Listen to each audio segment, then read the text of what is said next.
बाबा भीमराव द्वारा संसार का सबसे बड़ा संविधान लिखी हुई है, उसमें सारे अधिकार हम लोगों का। What is right of constitution, हमारा संवैधानिक अधिकार क्या है, हम इस संसार में किस तरह से जीने का अधिकार मिलेगा, सारी भाषा में लिखा हुआ है। लेकिन इस संसार में, इस भारत में एक बाबा साहब द्वारा लिखित संविधान है कॉन्स्टिट्यूशन ऑफ इंडिया, तो दूसरा संविधान है कॉन्स्टिट्यूशन ऑफ मनोवाद।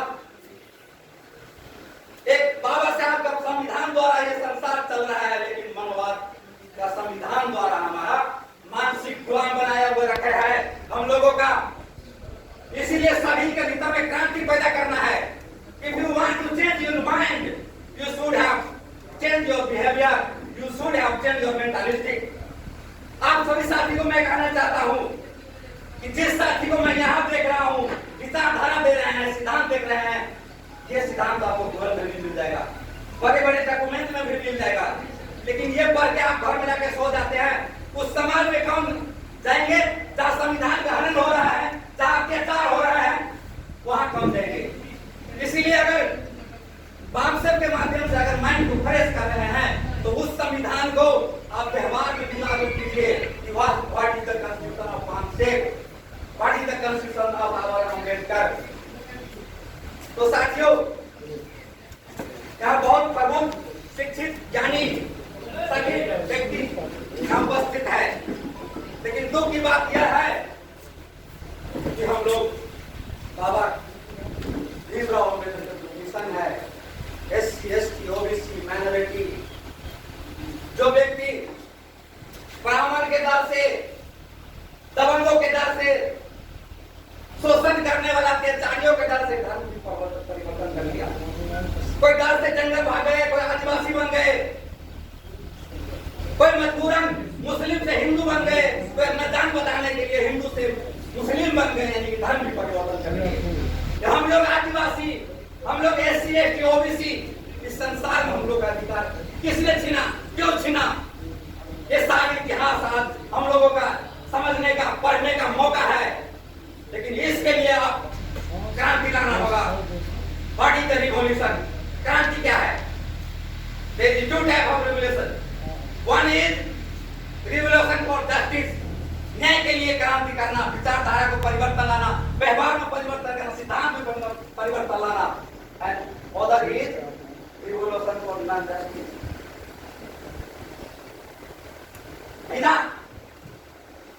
जैसे आतंकवादी सब, ये बच्चा है, ये वकील है, ये डॉक्टर है, ये हमारे माँ बेटियां है, उसको कोई नहीं देखता है। उसको किसी को भी हत्या कर देता है, वो क्रांति ला देता है, तो वो क्रांति नहीं है, वो अत्याचारी है। ये अत्याचारी ब्राह्मण बाप सब है। आज हम लोग जाति में नहीं थे, आज हम लोग जाति में डिवाइड एंड रूल, जाति में बांटा, हम लोग का शोषण किया। क्या हम मानव होने के तौर इस संसार में शोषण सहते रहेंगे? इसीलिए बामसेब ऐसा संगठन है, हालांकि ये तो इसमें सिर्फ एम्प्लॉय सब है, क्योंकि एम्प्लॉय के पास बहुत सारे अधिकार होते हैं, उसके खाने पीने रहने सरकार द्वारा व्यवस्था किया हुआ होता है। लेकिन इसमें भी अनएम्प्लॉय लोग हैं, जैसे हम जैसे लोग समाज में जब जाते हैं, तो बामसेब विंग से एक मिथिलेश जी को फोन आया था कि हमारे जयनगर में बच्चियां 8 साल के बेटिया को बलात्कार करके हत्या कर दी गई। तो उस टाइम हमारा विंग कहाँ था? मिथिलेश सर बोले थे कि हम आ रहे हैं, तो हम सोचे कि BAMCEF is not only for mentality, सिर्फ किसी को दिमागी ज्ञान, बुद्धि, व्यवस्था, दिमाग में सारी चीज भरने से ही नहीं होगा, उसको व्यवहार में भी लागू करना होगा। इसलिए बामसेब में मैं अनएम्प्लॉयमेंट हूँ, फिर मेरे मुझे जगह है। तो सभी साथी से यही कहना चाहता हूँ कि यूनाइट हो रहे हैं, तो अत्याचार से आपको लड़ना होगा। और जितने भी सारी राजनीतिक पार्टी है, अगर नेशनल रूप में देखा जाए तो 4 राजनीतिक पार्टी जो सारी ब्राह्मण है, उसमें हम लोगों का SC, ST, OBC का कोई एंट्री नहीं है। कॉलेजियत सिस्टम है, सुप्रीम कोर्ट में भी हम लोग का एंट्री नहीं है। जब सुप्रीम कोर्ट में हम लोग का एंट्री नहीं है, तो हमारे पक्ष में संविधान कौन लिखेगा, कानून कौन बनाएगा और इस व्यवस्था कौन परिवर्तन करेंगे? ये सारी चीज को करने के लिए हम लोग का जुनून पैदा करना होगा। अगर हम लोग बूढ़े हो गए हैं तो हम फील्ड में नहीं जा सकते हैं, लेकिन आप तो बाबा भीम से ना तैयार कर सकते हैं, बाबा दशरथ से ना तैयार करते हैं, जैसे मुसरी मुसरी जा करके बाबा देना भद्री के नाम से मैं भलाई कर रहा हूँ। आप लोगों इसमें जितने भी साथी है सबको आमंत्रण भी किया था।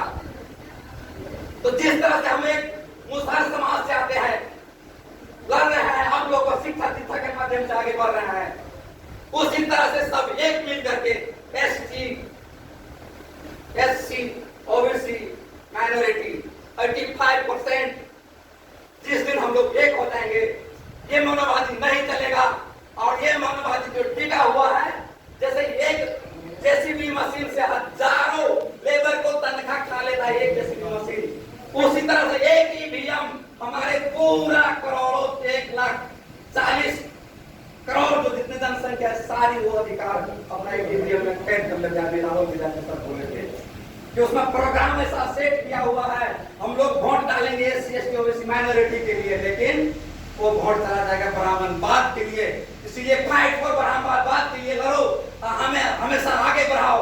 स्कार्सिटी ऑफ टाइम, समय का अभाव के कारण मैं ज्यादा चीज नहीं रखना चाहता हूँ, लेकिन एक लास्ट में यही हम कहना चाहूंगा कि हमारे जितने भी वीर पुरुष हैं, हमारे बहुजन योद्धा हैं, उनका विचार सिद्धांत लिखित मौखिक हर एक रूप में व्यवहार में प्रयोग होना चाहिए। सिर्फ पढ़ने से honey ton is heart of gum